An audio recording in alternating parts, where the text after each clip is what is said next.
बिस्मिल्लाहिर्रहमानिर्रहीम। तो हमने चैप्टर नंबर 2 जो है वो लास्ट टाइम एंड कर दिया था। चैप्टर नंबर 3 स्टार्ट करते हैं। सबसे पहले आपको मैंने पहले भी बताया चैप्टर का नाम जो भी पूछे कौन सा पढ़ रहे हो आपको वो आना चाहिए, ठीक है। इससे पता लगता है कि आप कितने फोकस हो अपने गोल में, ठीक है। तो सेट्स नाम है। सबसे पहले इसके बैकअप पे जाते हैं, हिस्ट्री में जाते हैं। इस पे काम किसने किया, उसका बंदे का नाम था जॉर्ज कैंटो। क्या जर्मन मैथमेटिशियन था। ये हमसे क्यों पूछ सकता है, मैथमेटिशियन जर्मन था, ग्रीक था, तो आपने अमेरिका था तो आपने किस पे लगाना है, जर्मन पे लगाना है। और 1845 में जो 1845 में जो है वो पैदा हुआ और 1918 में वो उसकी डेथ हुई। इसके बीच जब वो जवानी के दौर में था उसने सेट्स पे काम किया। सेट्स अब वेल डिफाइंड। सबसे पहले सेट की डेफिनेशन, इनके जो चैप्टर का नाम है उसकी भी आपको थोड़े से डेफिनेशन उसका तारुफ आना चाहिए। सेट होता है कि ये आप तकरीबन 5th क्लास से पढ़ते आ रहे हैं, मैंने अभी 6th में भी पढ़ाया उसको, ठीक है।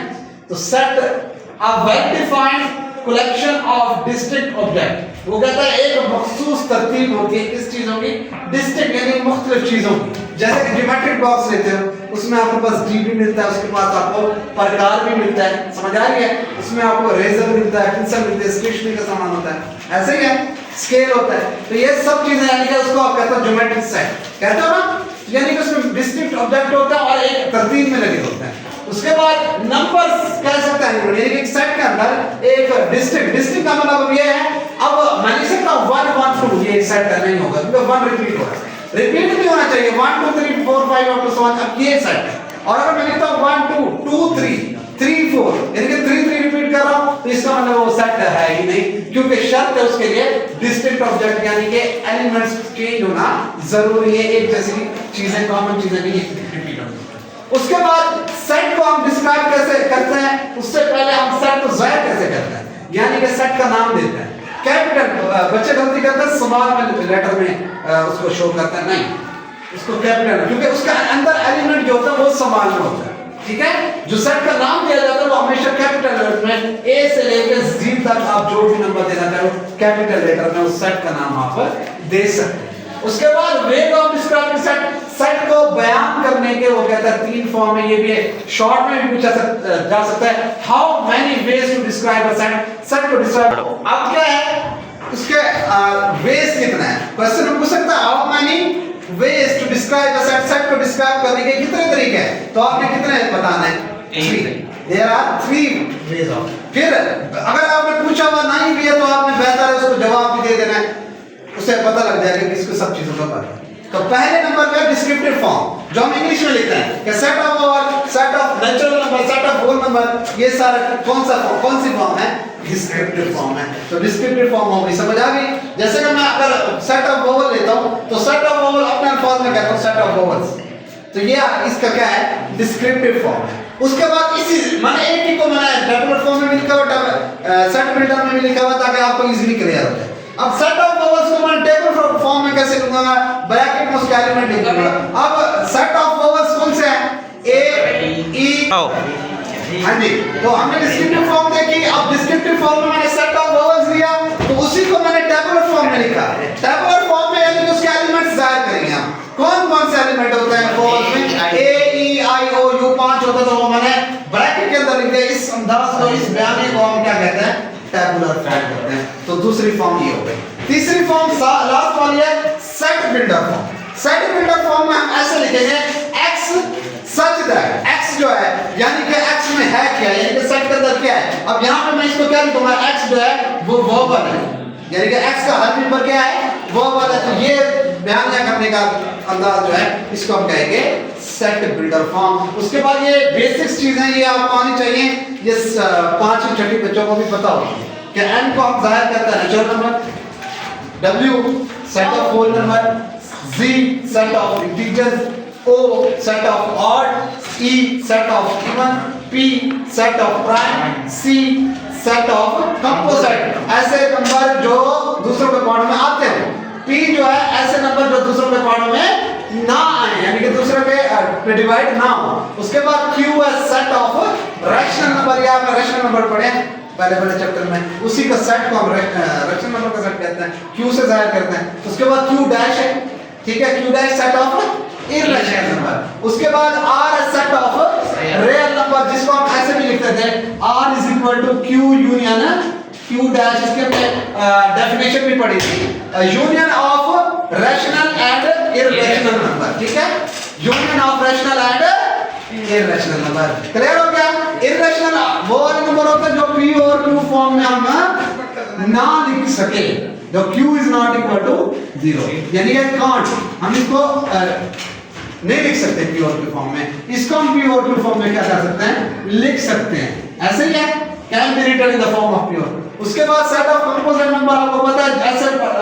नंबर जो दूसरों के पहाड़ों में आता है जैसे कि 2 4 6 8 9 भी आता है 3 के पहाड़े में ठीक है 10 अप टू सो ऑन उसके बाद सेट ऑफ प्राइम नंबर है ऐसे नंबर जो दूसरों के पहाड़ों में ना आते इनको छोड़ के बाकी सारे बनेंगे अच्छा 2 नहीं आता सॉरी 2 मैंने गलत लिख दिया यहां पे आएगा 2 3 5 7 9 नहीं आएगा 11 आएगा 13 आएगा अप टू सो ऑन उसके बाद सेट ऑफ इवन नंबर आपको पता है 2 4 6 गिफ्ट नंबर होता है वो उसके बाद आपके पास ऑड है 1 3 5 up to so on part number जो होता है उसके बाद सेट ऑफ इंटीजर है 0 plus minus 1 plus minus 2 up to so on ये चीज आपको पता है मैं दोबारा रिवाइज करवा रहा हूं सेट ऑफ होल नंबर कौन सा होता है 0 1 2 अप टू सो ऑन इसमें से 0 निकालो तो सेट ऑफ क्या बन जाएगा नेचुरल नंबर बन जाएगा 1 2 अप टू सो ऑन उसके बाद ये आपके पास हो गया R जो है वो दोनों का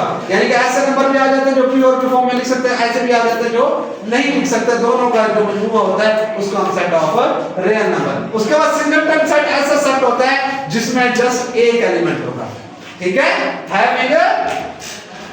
हैविंग ओनली वन एलिमेंट ऐसा सेट जिसमें क्या हो सिर्फ एक एलिमेंट हो उसको हम क्या कहेंगे सिंगलटन देंगे उसके बाद एंटी नल वॉइड ये एक ही बात है वॉइड सेट पूछा जाए नल सेट पूछा जाए या एम्प्टी सेट पूछा जाए उसका मुराद है खाली सेट होगा ठीक है a set having nothing a set having no element ऐसा सेट जिसके अंदर कोई भी एलिमेंट ना हो जीरो एलिमेंट हो नल एलिमेंट हो उसको हम क्या कहते हैं नल सेट कहते हैं उसके बाद आपके पास ये चीज है कि A सबसेट B का तब होगा जब X जो है वो A से भी बिलोंग करेगा B से यानी कि ऐसा एलिमेंट है जो A में भी है B में भी है तो वो X क्या होगा दोनों सेट का सबसेट होगा क्लियर हो गया उसके बाद आपके पास हम इसमें ये चीज तरतीब आपने याद रखेंगे ये पूछी जा सकती है अब देखो नेचुरल नंबर होल का सबसेट कह सकते हो देखो ना 0 1 2 3 अप टू सो ऑन है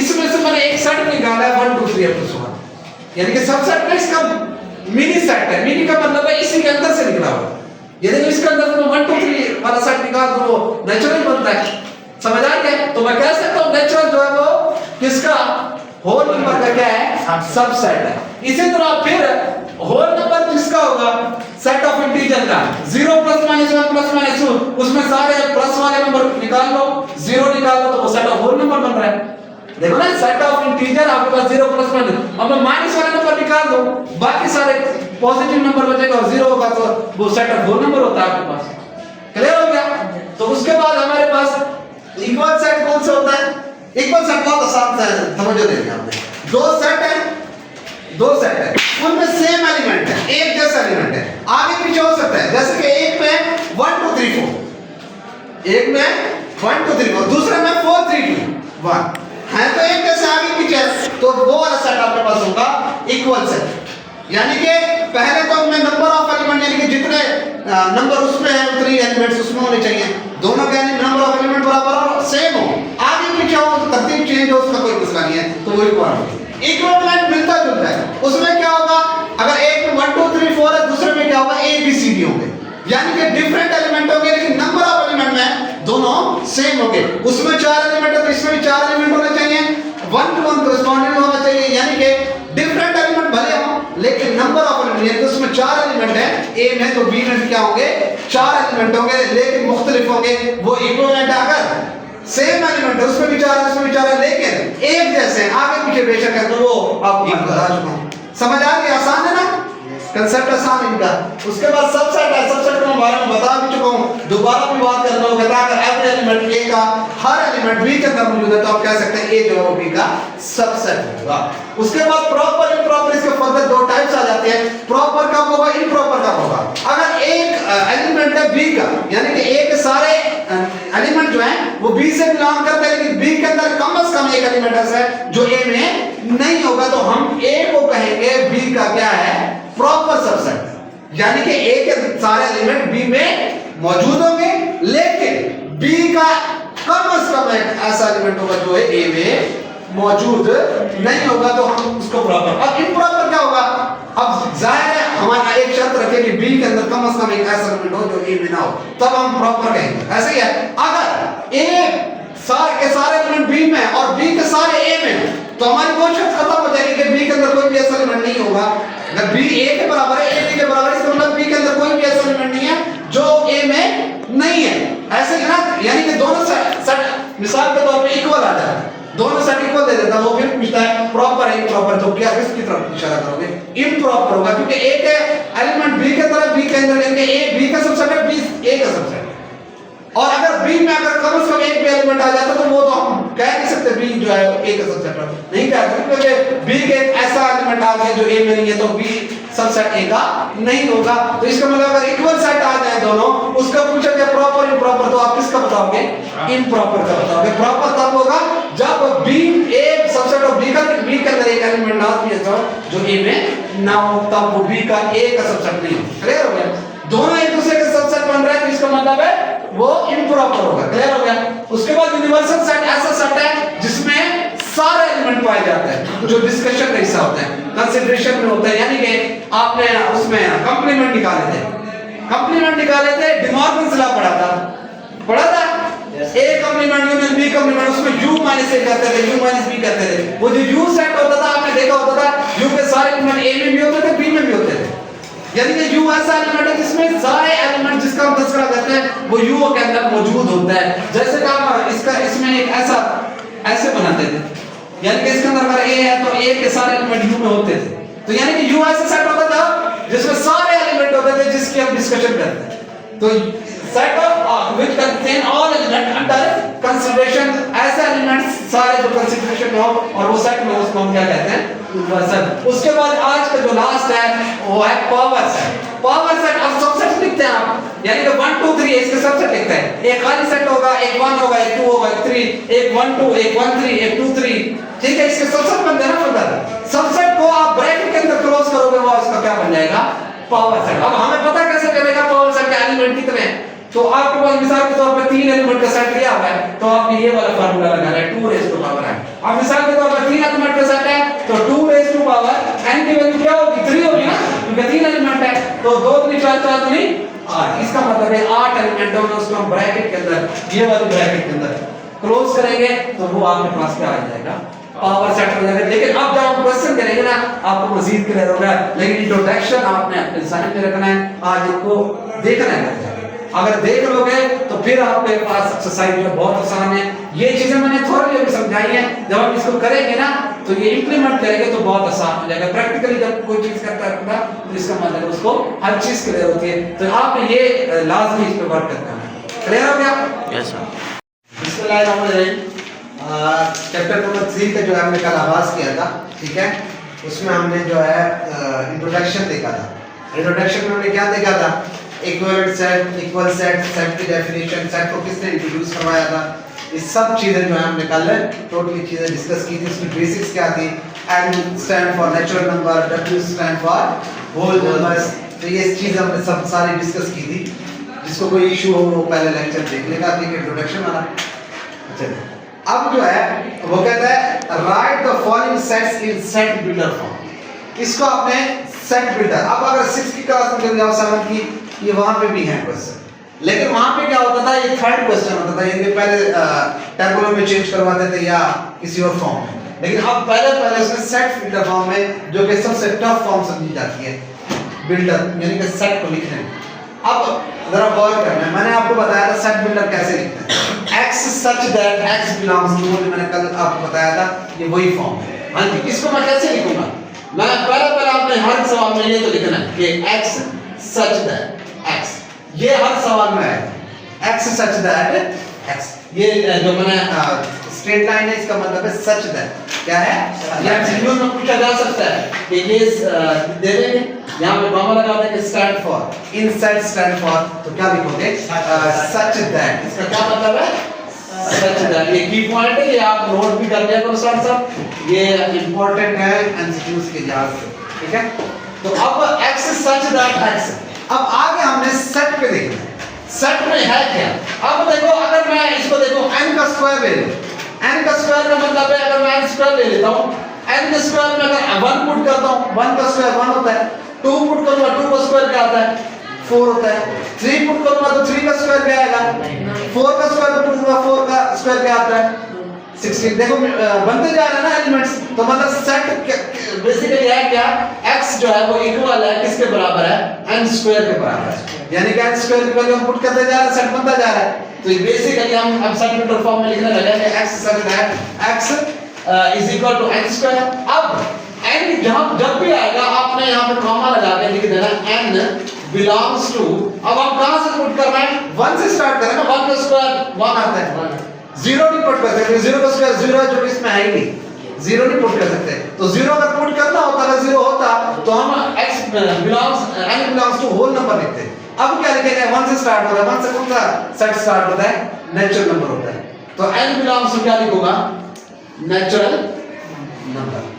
आगे देखो लिमिट है 500 से लेस तक है, तो आगे यहाँ पे लिखूंगा, ये वाला मैंने पहले भी बताया था आपको, इसका भी पूछा जा सकता है जैसे सच दैट का है, इसका क्या मतलब है, इसका मतलब है एंड, क्या मतलब है एंड, इस फॉर्म में मतलब एंड है, इसका नेचुरल नंबर आपको पता है, ठीक है। और जो है आपके पास इस n का मतलब नंबर ऑफ एलिमेंट यानी कौन सा आपने लेना है, और x कोई मेंबर है, ठीक है। ये तमाम का मैं साथ साथ बताता जा रहा हूं, आप नोट करते जाओ, ठीक है। और बिलोंग्स, ये भी आप शुरू से पढ़ते आ रहे फिर 6 से, इसको क्या कहते थे बिलोंग्स टू, क्या कहते थे याद है भूल गया है, बिलोंग्स टू लिखते थे आप, ये वही है, ठीक है। तो आगे अब हमने लिमिट लिखनी है कि जो x है वो कहां से स्टार्ट हो रहा है, 1 से पुट करना स्टार्ट किया था, तो x ग्रेटर देन और इक्वल 1, क्योंकि 1 शामिल है, समझ आ गया, ग्रेटर देन और इक्वल टू 1। अच्छा ग्रेटर देन 0 भी लिख सकते थे, यानी कि 0 से ग्रेटर स्टार्ट हो रहा है 1 2 3 4, 0 क्यों नहीं लिख सकते, क्योंकि हमने यहाँ पे नेचुरल नंबर लिखा है, natural number always start from 1। हाँ जी, आगे क्या होगा लेस देन 5 एंड, अब मुझे ये बताओ मैं यहाँ पे लेस देन और इक्वल लगाऊं या लेस देन ही लगा रहा हूं, अब ऊपर देखो 500 नजर आ रहा है नहीं है, तो इसका मतलब है लेस देन 500 से लेस, अगर आपने और इक्वल वाला लगा दिया तो आपका पूरा सिस्टम जो है गलत होगा। तो ये आपका पास फर्स्ट पार्ट था, ठीक है। हाँ जी, सेकंड पार्ट हम देखते हैं। तो मैंने आपको बताया था शुरू में सेम चीज लिख दी आपने, x इसका क्या मतलब है सच दैट, आगे क्या होगा x, अब इज इक्वल टू, अब देखो n स्क्वायर हमने एक सीक्वेंस उठाया था ना कि 1 पुट करें 2 पुट करें, इसमें भी आपने एक सीक्वेंस लेना। अब क्या लगता है क्या सीक्वेंस होना चाहिए यहाँ पे, अगर हम 2n ले लें, क्या ले लें 2 रेज़ टू पावर n ले सकते हैं, 2 raise to power n, 2 raise to power n कैसे, अगर मैं इसमें 2 n 0 पुट करता हूँ, 0 पुट करता हूँ ऑलवेज इक्वल टू 1, देखो 1 इसमें है नहीं है, तो इसका मतलब है 1 से स्टार्ट करूंगा, 2 रेज़ टू पावर 1 किसके बराबर होता है 2, 2 रेज़ टू पावर 2 किसके बराबर होता है 4, उसके बाद 2 रेज़ टू पावर 3 किसके बराबर होता है 8, 2 रेज़ टू पावर 4 किसके बराबर होता है 16, 2 रेज़ टू पावर 5 32, यानी कि ये सारे आपके पास एलिमेंट बनते जा रहे हैं। तो ये मैंने 2 रेज़ टू पावर n लिखा है, तो क्या है ये सीक्वेंस है, ठीक है। आगे क्या लिखते थे कॉमा, अब ये जो n होगा वो बिलोंग्स टू कहां से पुट कर रहा है 1 से, मैंने कहा अगर 0 से पुट करना स्टार्ट कर रहा है तो होल नंबर आएगा, अगर 1 से स्टार्ट करें तो नेचुरल नंबर आएगा। तो अब यहां पे क्या लिखूंगा नेचुरल नंबर यानी कि n। अब आगे क्या लिखना है एंड, आगे देखो लिमिट है कहां से, अब देखो जो n पुट कर रहा हूं मैं कहां से पुट कर रहा हूं 1 से पुट करूंगा 150 तक, ऐसे ही है। तो एंड n जो है वो क्या है ग्रेटर देन किधर n नहीं x लिख दो सिंपल, x जो है x जो स्टार्ट हो रहा है कहां से स्टार्ट हो रहा है 2 रेज़ टू पावर 1 से पुट करना, तो x greater than 1 less than 150। तो अब यहाँ पे मैं इक्वल वाला भी शामिल लगाऊंगा क्योंकि अब देखो 2 रेज़ टू पावर 1 से स्टार्ट किया था, 1 भी हमारे पास शामिल है, ऐसे ही है। तो 1 से लेके कहां तक 150 तक। तो ये आपके पास क्या था, सेकंड पार्ट। फिर से हाँ जी, तो बच्चों का इशू आ रहा है बुक में, ठीक है। फर्स्ट का आंसर का इशू आ रहा है, यहाँ पे उसने दिया हुआ है लेस देन आर इक्वल लिखा हुआ है, आर इक्वल का साइन लिखा हुआ है, ठीक है। तो अब इसमें कोई इशू नहीं है। क्यों इशू नहीं है, ये मैं लगा सकता हूँ, मैंने आपको बताया है, वैसे क्वेश्चन के हिसाब से ना लगाओ, लेकिन आप लगा भी सकते हो। क्यों?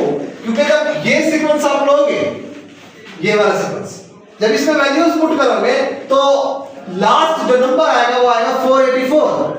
उसके बाद जो नंबर आएगा वो बेसिकली आएगा बड़ा, 500 से भी बड़ा। तो बेसिकली 500 तो इंक्लूड नहीं होगा, लेकिन उसने 500 इंक्लूड किया हुआ कि अगर आप निकालते भी हो तब भी वो 500 आंसर नहीं आएगा। इस वजह से उसने आर इक्वल वाला निशान लगाया है। यानी कि आर इक्वल लगाओ या आर इक्वल ना लगाओ, दोनों लिहाज से ठीक है। लेकिन अगर बुक में आंसर आपके पास आर इक्वल वाला है तो आपने क्या लिखना है, आर इक्वल के साथ ही जाना, ठीक है। तो इसमें इश्यू नहीं है आर इक्वल लगाओ या नहीं लगाओ, ये इसका कोई इतना मेन प्रॉब्लम नहीं है, क्योंकि 500 वैल्यूज पुट करने से नहीं आएगा, 500 से अबव वाला कोई आंसर आएगा 484 के बाद। तो इस वजह से उसने लगा दिया है, इससे फर्क नहीं पड़ेगा क्वेश्चन पर, ठीक है। बाकी रही दूसरे पार्ट की बात, कुछ बुक्स में जो है लास्ट वैल्यू 150 है, कुछ की बुक में जो है वो 256 आई है लास्ट में।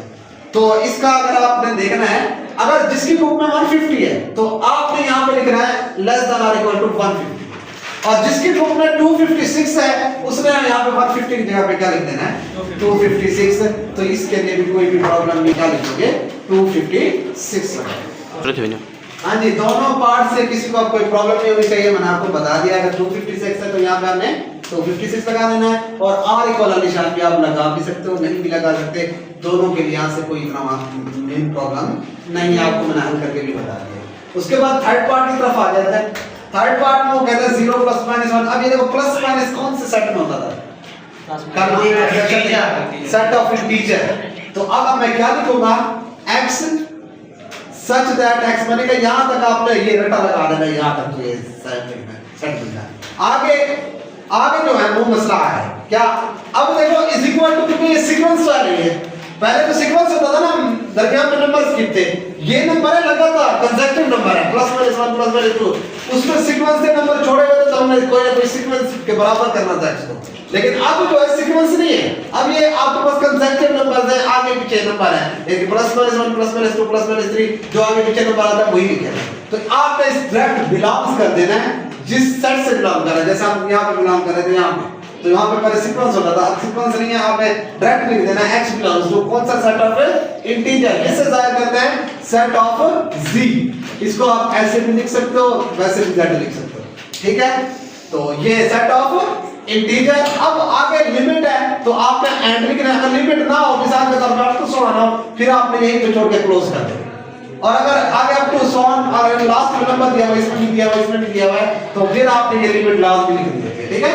अब हमने क्या किया, अब x जो है वो क्या है, कहां से, अब 0 नहीं लिखना। 0 क्यों नहीं लिखना, क्योंकि सेट ऑफ इंटीजर में होता है प्लस माइनस वाले नंबर। 0 एक ऐसा नंबर है जो क्या है, न्यूट्रल नंबर है, यानी कि ना ही पॉजिटिव है ना ही नेगेटिव नंबर है। तो अब आपने क्या लिख देना है, यहां पे लिखना है greater than or equal to 1, ठीक है, less than or equal to 1000। तो ये आपने लिख देना है, माइनस वाला आप शामिल नहीं करो, क्योंकि अब आपको पता है x जो है 1 से 1000 तक है, और सेट ऑफ इंटीजर की बात आती है तो आपको वैसे ही पता है कि उसमें माइनस वाले नंबर भी होंगे, तो उसको लिखने की जरूरत नहीं है। आप जस्ट इसका नहीं दोगे कि x जो है वो 1 से स्टार्ट हो रहा है, 1000 तक जा रहे हैं, उसके बाद माइनस वाली वैल्यू भी और जो है 0 वो भी शामिल हो जाएंगे। तो ये आपके पास छोटा सा थर्ड पार्ट था।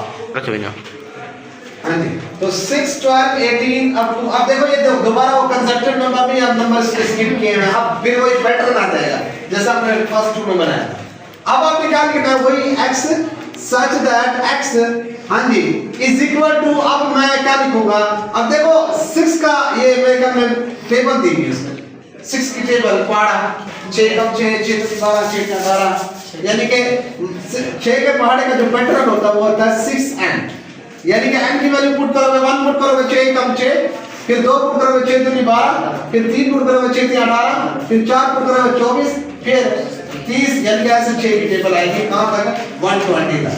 ठीक है, अब comma n belongs to set of, अब कहां से स्टार्ट करो 1 पुट कर रहे हो पहले, तो मतलब नेचुरल नंबर को कैपिटल N से जाहिर करेंगे। आगे क्या एंड का क्योंकि लिमिट दी हुई है, इनके 120 लास्ट लिमिट दी हुई है ना, तो एंड से स्टार्ट करेंगे। अब एंड कहां से कहां तक लेना है हमने, एंड कहां से कहां तक लेना है, ये सवाल आपने अभी तवज्जो देना है।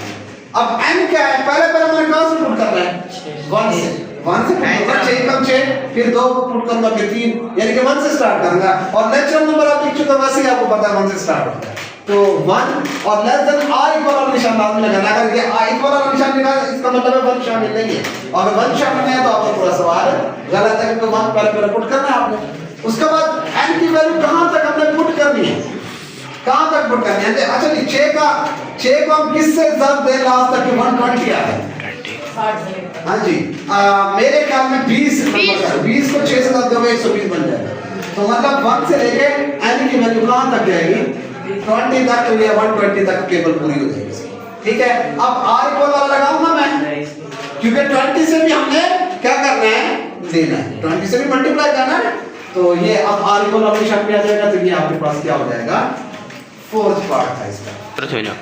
हां जी, अब इसको हम कैसे लिखेंगे, हां जी x सच दैट x, फिर ये देखो दो नंबर स्किप हुआ है, फिर हमारे पास कोई ना कोई पैटर्न आएगा। ये जो है आपने क्या करना है, देखो 100 प्लस 2 टू ऐड हो रहा है, तो मैं कौन सा सिंबल लूंगा 100 प्लस 2n, यानी कि 1 पुट करोगे तो 2, 100 प्लस 2 102 हो जाएगा।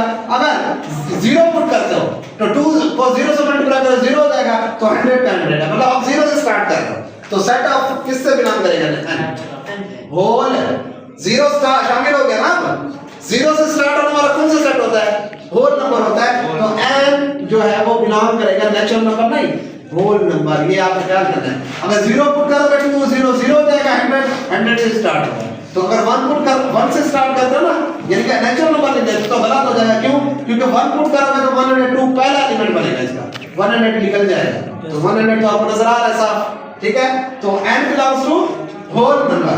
ठीक है, एंड अब क्या है x कहां से स्टार्ट हो रहा है, हां जी 0 से स्टार्ट हो रहा है ना, n जो है वो किससे स्टार्ट हो रहा है 0 से स्टार्ट हो रहा है, तो आपने लिखना है x ग्रेटर देन और इक्वल टू 0, हां जी लेस देन और इक्वल टू कहां तक हम n पुट करें जो 400 है।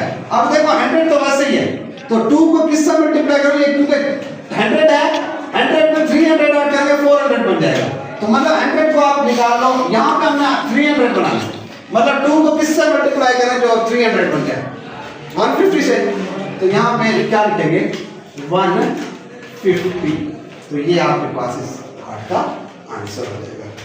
पढ़ाओ मैंने। हाँ जी, अब देखो आपने वही लिखना है x सच दैट x, हाँ जी अब आपके पास क्या होगा वही पैटर्न है, फिर 139, अब x इज इक्वल टू क्या लेंगे 3 रेज़ टू पावर n, यानी कि अब देखो 3 का पावर 0 पुट करोगे, जिसकी पावर आप 0 पुट करते हो वो होता है हमेशा 1 के बराबर, तो 1 है, उसके बाद आपने 1 पुट करना है तो ये 3 हो जाएगा छूट। हाँ जी, अब देखो हमने क्या देखा, हमने देखा पैटर्न है ये 0 से स्टार्ट हुआ है, आगे जा रहा है, अगर 3 का पुट करूंगा तो ये 9 हो जाएगा, 3 × 3 9 होता है, ठीक है, तो 9 है, तो आगे क्या करना है, हाँ जी n किससे बिलोंग कर रहा है, कहां से स्टार्ट किया था 0 से, तो 0 कहां से स्टार्ट होता है होल से, तो n बिलोंग्स टू क्या होगा सेट ऑफ होल नंबर। अब देखो लिमिट नहीं है, मैंने आपको पहले भी बताया था जब भी लिमिट आ जाएगी लास्ट वाला एलिमेंट आएगा तब आपने आगे लिमिट लिखनी है, अब नहीं है तो नहीं लिखनी, नहीं पे आपने क्या कर देना इसको हैंडल कर देना है। ठीक है, इसके बाद साफ पार्ट में चलते हैं। हाँ जी, अगला पार्ट आपके पास बहुत आसान है, 1 2 4 5 10 20। अब देखो ये सारे क्या है 100 तक जा रहा है, ठीक है, और 100 पे आप नंबर देखो ये सारे 100 पे डिवाइड होता है, पहले वाला नंबर जो है ना सारे 100 पे क्या होता है डिवाइड होता है, देखो 2 भी 100 पे डिवाइड होता है, 4 भी होता है, 5 भी होता है, ये सारे नंबर ऐसे हैं जो 100 पे डिवाइड होता है। तो सिंपल सा आपने क्या लिख लेना है इसमें, x such that x is a divisor of 10। Divisor मतलब तकसीम करता है 100 को, डिवाइजर ऑफ 100। ये क्या है, जैसे आप मल्टीपल पढ़ते थे, ओ फैक्टर्स पढ़ते थे कि इसके फैक्टर्स हैं, इसको तकसीम करते हैं, 100 को तकसीम करते हैं ये सारे नंबर। तो क्या करना है, x is a divisor of 100। ये सारे नंबर क्या है, 100 के डिवाइजर, ठीक है। अब यहाँ पे देखो, यहाँ पे आप देखो 15 है, डिवाइड नहीं करता है 100 को, 15 नहीं आएगा, इशारे में आंसर आएगा, तो ये डिवाइजर नहीं लिख सकता। अब क्या करूंगा, दूसरा हमारे पास जो पैटर्न वाला हिसाब है वो देखेंगे। हाँ जी, x such that x, हाँ जी, is equal to 5 लिख सकता हूँ मैं। देखो पहाड़ा है, 5 का पहाड़ा है, 5 10 5 नहीं 10 5 या 15 5 और 20, सारा 5 का पहाड़ा जा रहा है, तो ठीक है 5 n लिख दूंगा, x is equal to 5n, ठीक है, कॉमा n कहां से बिलोंग कर रहा है, देखो मैं कितना पुट करूंगा तो 5 आ जाए, 1 से पुट करना स्टार्ट करूंगा तो वो क्या होता है, नेचुरल नंबर होता है। आगे लिमिट में लास्ट नंबर दिया हुआ है तो क्या करूंगा, एंड हाँ जी x कहां से स्टार्ट होगा, हाँ जी कहां से स्टार्ट हो रहा है, कहां से मैं पुट करना स्टार्ट कर रहा हूं, 1 से, तो क्या लिखूंगा, ग्रेटर देन और इक्वल टू 1, लेस देन और इक्वल टू, हाँ जी कितना पुट करूंगा कि 100 आ जाए, 20 पुट करूंगा, 20 मल्टीप्लाई 500 होता है, तो n जो पुट करो आपने वो देखा है। हाँ जी, तो क्या लिखूंगा, n कितना पुट करूंगा 20, तो ये आपके पास आ जाएगा। अब यहाँ पे x भी लिख सकते हो, यहाँ पे आप n भी लिख सकते हो, दोनों में से आप कोई भी लिख सकते हो, इसमें कोई इशू नहीं। हाँ जी, अब लास्ट पार्ट है वो कहता है सेट ऑफ ऑल इंटीजर्स, कोई इंटीजर्स आ गया, x सच दैट x, अब देखो कोई सीक्वेंस नहीं है, कोई मसला नहीं है, उसने कहा सेट ऑफ ऑल इंटीजर्स, उसने आपको डिस्क्रिप्टिव फॉर्म में दिया हुआ है, आपने सेपरेटर फॉर्म में चेंज करना है। x बिलोंग्स टू क्या लिखूंगा, सेट ऑफ इंटीजर, किससे जाहिर करते हैं, z से, तो क्या लिखूंगा, सेट ऑफ z। हाँ जी, आगे देखो, अब बिटवीन का वर्ड बड़ा इंपॉर्टेंट है, बिटवीन का जब भी वर्ड आ जाएगा तो ग्रेटर देन आर इक्वल वाला साइन नहीं लगा होगा, यानी कि ये वाले नंबर शामिल नहीं है, बिटवीन का मतलब है -100 और 100 के दरमियान वाले, ये दोनों नंबर शामिल है नहीं है। तो अब आपने क्या लिखना है, एंड x जो है वो कहां से है, ग्रेटर देन -100। अब मैं आर इक्वल वाला लगा सकता हूं बेटा, नहीं लगाऊंगा, मैंने अभी बताया, बिटवीन जब भी आ जाएगा तो क्या करोगे, आर इक्वल वाला निशान मिलेगा, वो सिर्फ ग्रेटर देन और लेस देन वाला रखोगे, लेस देन क्या आ जाएगा 100। तो ये आपके पास क्वेश्चन है, क्लियर हो गया।